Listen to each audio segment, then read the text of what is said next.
자, 지금부터는 광주지방보훈청에서 보훈 기록을 조작한 사례를 한번 살펴보겠습니다. 이분은 국가유공자 전몰군경 한금만 국가유공자의 자녀로서 1960년대에 등록이 되셨습니다. 그래서 연금도 받고 이렇게 하셨어요. 그러다가 이제 성년 도달이 되면서 만 20세가 되면서 보상받을 권리가 소멸하셨습니다. 그리고 쭉 살아오시다가 다른 유자녀들이 유족증도 받고 수당을 받는 것을 보고 광주지방보훈청을 찾아갑니다. 그런데 광주지방보훈청에서는 한영호 당신은 유족이 아닙니다. 유족 명단에 없습니다. 이렇게 얘기를 해서 돌려보냅니다. 그래서 한영호 유자녀는 자신의 아들과 함께 다시 방문합니다. 그래서 아들이 담당자에게 항의를 굉장히 거칠게 합니다. 아니, 고등학교 때 유자녀로서 연금까지 받았던 분이 어떻게 지금 유족 명단에 없을 수가 있느냐 하면서 따집니다. 그러니까 담당자가 어디론가 가더니 유족 맞으시네요 하면서 이렇게 유족 등록 신청서에 권리 부활이라고 이렇게 딱 쓰도록 하고, 그리고 등록 신청서에 이렇게 작성하도록 합니다. 그래서 한영욱 유자녀는 이렇게 작성을 하고 돌아옵니다. 그러니까 광주지방보훈청에서는 이렇게 합니다. 재등록 심사 결정을 해요. 재등록이라는 건 국가유공자법에 없다고 그랬습니다. 그렇게 했는데 여기 보시면 이 심사 결정서는 사실은 재등록이 아니라 여기 보시면 추가 등록 대상자 해가지고 추가 등록 결정서입니다. 사실은 그렇게 돼 있죠. 그런데 더 웃긴 건 여기 추가 등록 대상에 국가유공자 한금만 본인도 넣었어요. 그렇게 해놓고 여기 보시면 등록일이 2018년 6월 14일이라고 이렇게 딱 해놓습니다. 광주지방보훈청은 내부적으로 이렇게 행정처리를 합니다. 그런데 여기 보시면 2019년 11월 15일 날 발급한 정부 24의 국가유공자 유족 확인서에는 최초 등록일자가 1962년 1월 1일로 나와 있습니다. 여기서 최초란 말은 여기에서 우리가 봤던 추가 등록이 아니란 얘기예요. 최초에 다 같이 등록이 되어 있었다. 그날이 언제냐? 1962년 1월 1일이란 얘기입니다.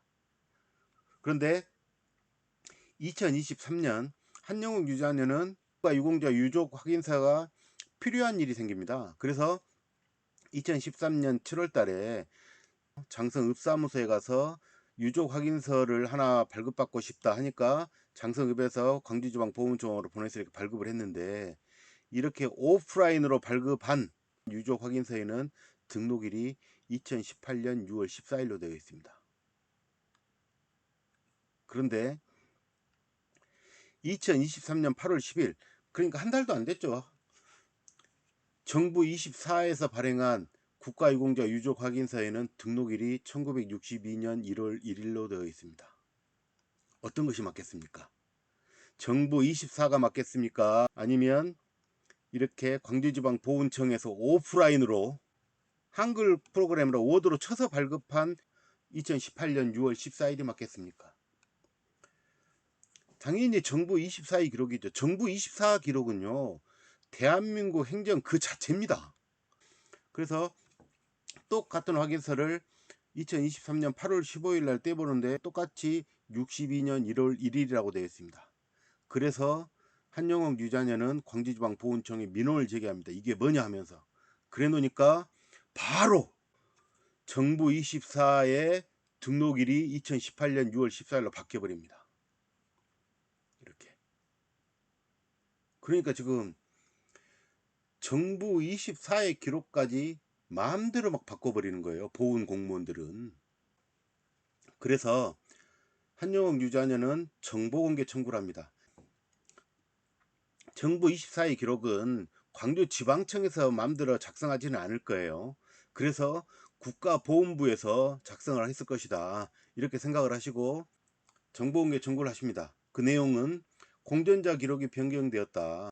이렇게 공전자 기록을 변경하려면 법적 근거가 있어야 될 것 아니냐. 그래서 그 법적 근거를 알려달라. 그리고 또 아마도 광주지방보훈청에서 요청을 했을 건데, 요청을 했으면 공문이 있을 거 아니냐. 그 공문을 보여달라. 그리고 공전자 기록을 변경하기 위해서는 일정한 결제 단계를 거쳐야 된다. 그 결제 단계 내부 시행 문서를 제공해 달라. 이 세 가지의 내용을 정보공개 청구를 합니다. 그런데 국가보훈부에서는 이렇게 8월 26일 날 접수한 것을 9월 1일까지 질질 끌다가 광주지방청으로 이송해 버립니다. 그래서 광주지방청에서는 어떻게 결론을 내리느냐, 마찬가지로 질질 끌다가 이렇게 정보 부존재라고 해버립니다.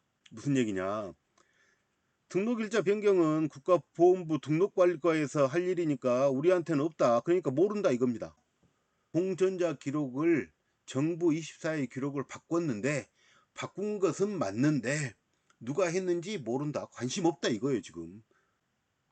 지금 우리가 살고 있는 대한민국 보훈 행정이 이 정도 수준이에요. 딱 이 정도 수준. 그래서 이런 내용들이 이렇게 쭉 정리가 되어 있는 게 이게 자력 정보라고 합니다. 이것은 보훈처에서 받았던 자력 정보고, 이것은 광주지방청에서 받은 자력 정보인데, 여러분들도 이제 나의 보훈 기록이라든가 이런 것들이 제대로 되어 있나 하려면은 이 부분이 가장 이렇게 요약이 되어 있습니다. 이 부분이 요약이 되어 있으니까 보시면 그 내용을 대충은 아실 수 있습니다.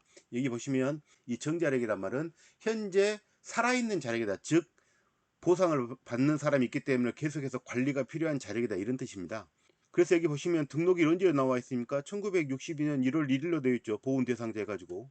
이렇게 순변 일자는 2018년 6월 14일입니다. 그러니까 순위가 변경된 날짜가 2018년 6월 14일이라는 얘기예요. 그 순위 변경은 권리부활이죠. 그러니까.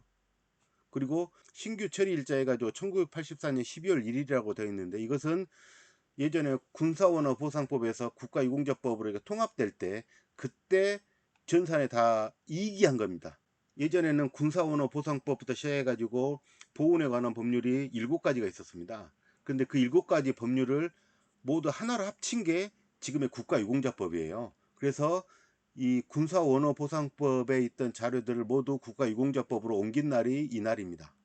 그리고 여기 보시면 실태조사라고 되어 있죠. 실태조사 일자 2003년 이렇게 나와 있는데요. 이 실태조사는 생활조정수당을 이렇게 지급할 대상을 선별하는 겁니다. 2003년도에 이 조사를 했습니다. 이렇게 한용욱 유자녀에 대해서 이렇게 싹 조사를 했습니다. 그런데 2018년도에 다시 등록을 하라고. 근데 여기 등록이라고는 안 나와 있죠. 여기 보시면 순변일자라고만 나와 있지 권리부활 처리라고 했지 여기 재등록이란 말은 안 나와 있습니다. 여기에 지금. 그런데 똑같은 내용이 들어가 있는 광주지방보훈청의 자력정보입니다. 여기 유공자 한금만, 수권자 한용옥이라고 쭉 나와 있죠. 보면 순변일자 2018년 6월 14일로 되어 있죠. 그런데 보시면 밑에 뭐라고 되어 있습니까?